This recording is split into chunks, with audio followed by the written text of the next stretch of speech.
Well, are we going? You said you've been filming for a while. I don't know. Could be rolling, could not be. Are you gonna Well, tell your story? Or are you just gonna I'm stay? gonna fucking. Are you gonna answer my questions? This is podcast Yeah, is a yeah. conversation, We've been and it rolling takes for a two to while. converse. Okay, well, damn, I be rolling since birth. Listen, so I got off work today. Context: we had a huge snowstorm. We got like 5 inches of snow overnight. City was not prepared, so roads were so fucking bad. I got to work fine, but on my trip home, okay, so my commute from work to home and vice versa is literally one main vein highway that runs through our whole city. And I was driving, as usual. I was going 40 and a 70 because, like, obviously the roads were shit. And I was in the middle lane, and I was, wanting to merge to the express lane because the people in front of me weren't going as fast as I would have liked to go. So I merged, not recklessly or anything. Like I was doing it safe. I was doing it consciously, but tried merging. And so you know how like I don't know if you get a lot of snow where you're at, but like like how the tires, especially on a busy road, like the constant flow of traffic kind of leaves those like traction marks in the snow or whatever. Yeah, tracks. So the second Yeah, well, yeah. Yes, tire tracks. Shut the fuck up. Shut the fuck up. Basically, the second my tires fell off of that course, a big pile of sludge like dragged my tire off, and I started sliding towards like the divider. Like I slid across the leftmost lane at a 45-degree angle, and like I didn't overcorrect, which thank God I didn't overcorrect because I would have tail whipped it, but I stopped like so close to the divider. Thank God I didn't fucking hit it.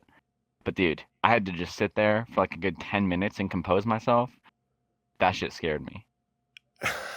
That's my story. That's fair. I used to live in a lot of weird snow and hills. The hills is what scared me when it snowed. Honestly, I'm not gonna lie. Yeah. I, I mean, how long you been driving in the snow is the question. Like, Well, so I grew up, for the first 11 years of my life, snow didn't exist. I grew up in SoCal. I grew up in Long Beach. But then my dad's job transferred him out here in Nebraska.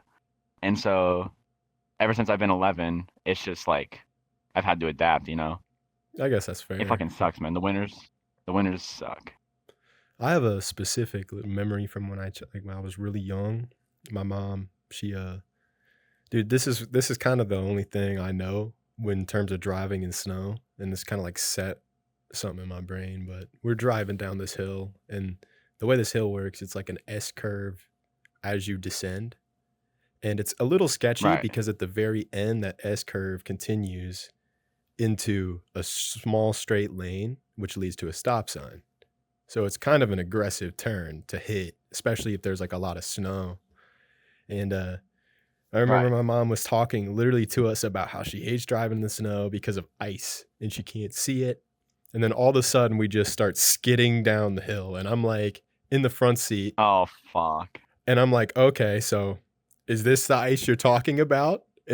And she just looked at me a little bit and kept going. I'm like, wait, do we have no traction? Like, are we sliding right now? She's like, yeah. we started Dude, you we can feel started it. dude, it was wild, dude. That was my first ever experience with like sliding out, dude. And that was what, like 9? That was probably around the age you were. It's a Yeah, what's crazy is like you really I don't even know like scientifically how it's explained, but like when you're in the driver's seat of a vehicle, you feel and perceive things like sliding like when your tail slides out or like when you lose traction even for a second, like you feel that shit when you're in the driver's seat that like maybe it's just a foggy childhood, but like I never remember like am I making any fucking sense? I don't I even mean, know. yeah, Like I don't know. You just feel way I'm more in the tracking. driver's seat. I'm Yeah. tracking. I'm tracking. Don't worry, I'm Your tracking. traction your traction control is on. You tracking? Yeah, no, I'm good. I mean, okay, I have a question about streaming. So, how long have you been streaming for, and exactly what made you start doing it, if that makes any sense? The motivation, like the yearn is pretty underwhelming. I think every kid kind of has like a lot of growing up in the generation I did, like those were the big people, like Ryan Higa, huge. Like I loved his content. Like I just loved the idea of like I've always been a creative, like ever since I was little, and so the whole content creation space emerging really kind of opened up just a new way for me to like channel all of that energy and like stuff like that. So I started like making videos and like saving my clips like sophomore year of high school. It kind of started out as like, hey, all my friends would meet up in the halls and we would like show each other our clips and stuff. But um, then I got my first editing software like senior year of high school, and I started playing around with that, and I got pretty good at it. Watched all the tutorials and stuff, and that's when TikTok started. So I don't know the exact year that TikTok launched, but that was kind of my whole startup in the content scene. Um, I started content as a normie. Like obviously things have changed, but Yeah, yeah, so that I started happens. streaming. Yeah, the first 3 years of my streaming career, I streamed under different branding. It was JDubs TV, and I strictly did Apex Legends content. I got super lucky early on. The first video I ever posted on TikTok got like 2,000 views overnight, and like in hindsight, those aren't crazy numbers, but I mean that's really Yeah, decent momentum. I got my first 100 followers like literally overnight, and so where most people would look at that and just be like, "Yo, this is so cool! Like I made it," stuff like that. Like I was like, "Oh shit! Like I gotta like retain this. I gotta keep yeah. that You momentum." gotta And so snowball a little bit. You gotta build up, like right, you do something with it. Yeah, right. I So feel that.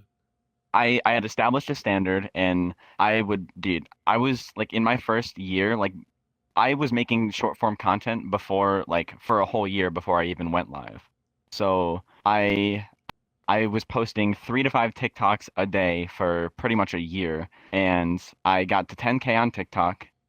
And that's when I decided to make a Twitch.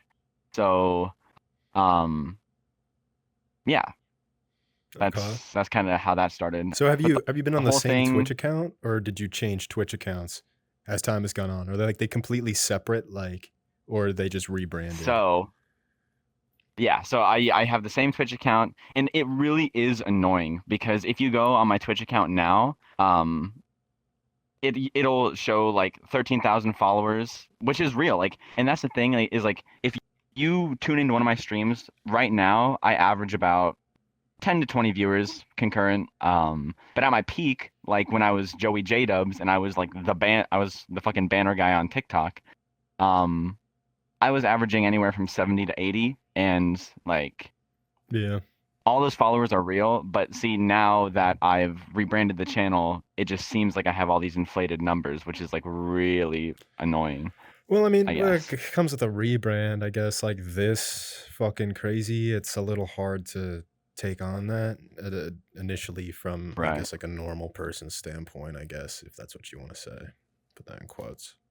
But like, It's like, funny because yeah, I get so many people that like they used to watch my stuff like when I played Apex, and they'll show up in my chats after like 2 years of not being here, and they're like, "Yo, what happened here? what Like, how do happened? I know you? Like, what's going on?" Yeah, And so I literally have a command in my chat, exclamation point, what happened, and it links them to the YouTube video where I explain everything. that's fair. It's really I mean, funny.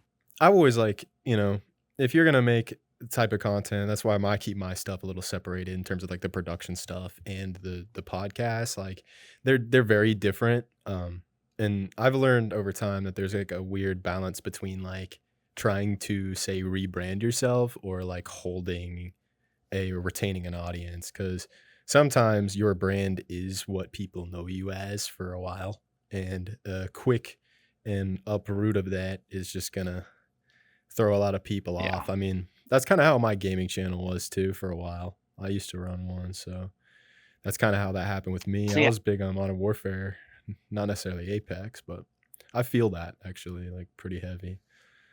I kind of the way things played out in hindsight, like I really got lucky because I kind of like I felt like the internet would say I fell off like before I even rebranded because I had built my entire branding like for while I was streaming full time and everything. Like my branding was so entirely based around Apex Legends, like the game itself. Yeah. Fuck, I spent. I don't even want to know how much money I spent on Etsy 3D print models for like. I had like my wall. Like you can go back on my Twitch clips. My wall was a fucking armory, bro. I had an R301. I had all of the heirlooms 3D printed. I had like jet knives. I had $700 worth of G Fuel. Like it was crazy, bro. Like Yeah, that's kind of wild. I had really committed. Yeah, I had like really committed to this, and so before I even rebranded, I stopped playing Apex because I was just done giving people what they wanted, like at the expense of my mental, because like Yeah. I was not vibing with it anymore. Mhm. So that's when the viewer count really tanked, and that's when I had to, like pick up a job and stuff like that. And but then like I don't know, during that time, like when streaming wasn't going well, I was also in a relationship and things were kind of going south in my relationship at the time. And like I was with this girl for 4 years. I almost married her.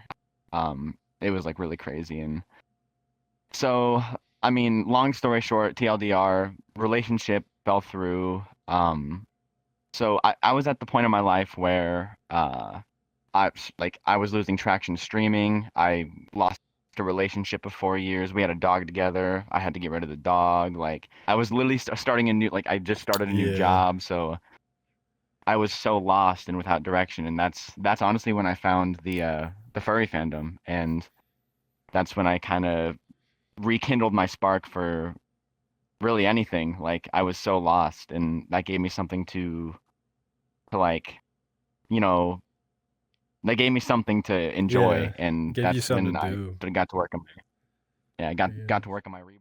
Coupe at the lot, Tony fuck 12, fuck SWAT, busting all the bells out the box. I just hit a lick with the box, had to put the stick in the box. Pour up the whole damn seal, I'ma get lazy. I got the mojo deals, we been trapping like the 80s. She said the nigga so got the cash out, told him wipe a nigga